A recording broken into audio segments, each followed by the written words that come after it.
જવા છતાં અધૂરી કામગીરી છે તો ભાવનગર મહાનગરપાલિકા દ્વારા ફાયર વિભાગના કર્મચારીઓ માટે બનાવવામાં આવી રહેલા ક્વાર્ટર્સના કામ પર ભ્રષ્ટાચારના આરોપો લાગી રહ્યા છે।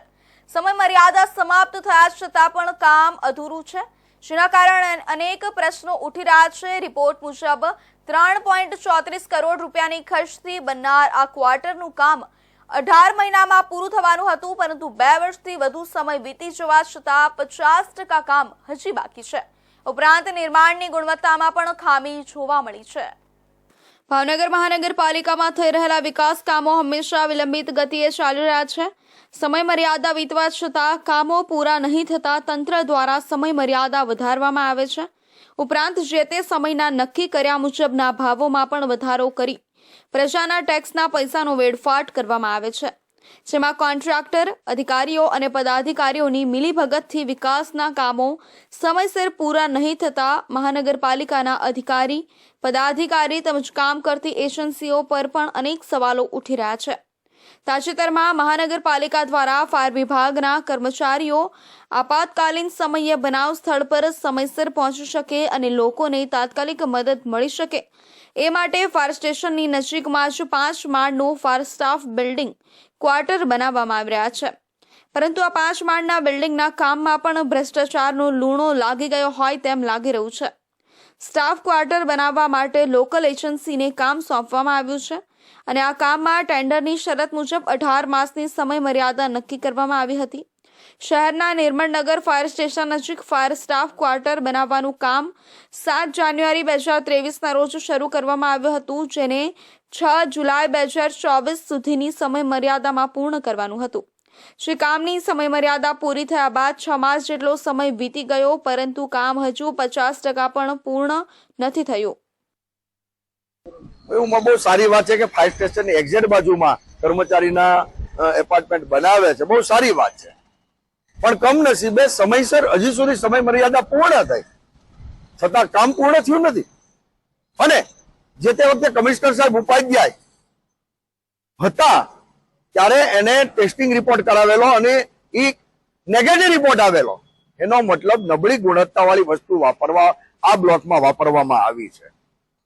જે તે વખતે એને ઓર્ડર પણ કરેલો કે આની ઉપર તપાસ કરવી પડે અને એની ઉપર કાયદાકીય રીતે પગલા લેવામાં આવે, છતાં આજ દિન સુધી કોઈ પગલા લેવામાં કોન્ટ્રાક્ટર ઉપર આવ્યા નથી। હું એટલા માટે કહું છું કે આ કોન્ટ્રાક્ટર કદાચ ભારતીય જનતા પાર્ટીનો આગેવાન હોય કે ભારતીય જનતા પાર્ટીનો સગા સંબંધી છે। ભાવનગર મહાનગરપાલિકા હદ વિસ્તારની અંદર નિર્મળનગર સ્થિત ફાયર ક્વાર્ટરની કામગીરી અત્યારે ચાલુ છે। ટેન્ડરની જોગવાઈ મુજબ સમય મર્યાદા પૂર્ણ થયેલી છે અને સમય મર્યાદામાં કામ નથી થયું તો ટેન્ડરની જોગવાઈ મુજબ એની ઉપર પગલાં ભરવામાં આવશે।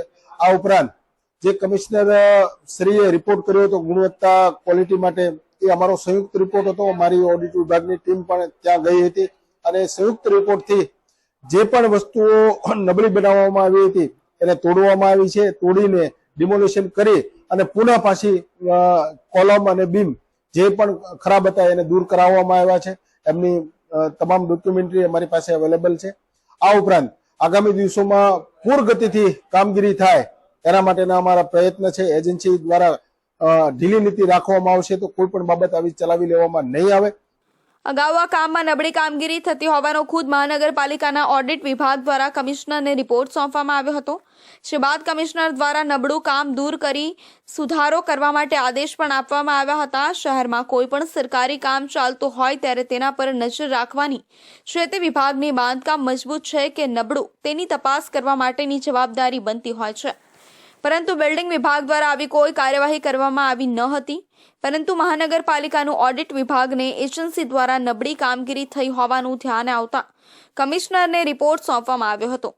ભાવનગર મહાનગરપાલિકાના ઓડિટ વિભાગની તપાસમાં બિલ્ડિંગના બીજા અને ત્રીજા માળેથી સ્ટ્રક્ચરના બાંધકામના નમૂનાઓ લેવામાં આવ્યા હતા, જે નમૂનાના રિપોર્ટ કરાવવામાં આવતા નબળી કામગીરી થઈ હોવાનું ખુલવા પામ્યું હતું, જેમાં કમિશનર દ્વારા તાકીદે આદેશ કરીને બીજા અને ત્રીજા માળ પરથી નબળા બાંધકામને તોડી પાડવા અને સુધારો કરવા માટે આદેશ કરવામાં આવ્યો હતો।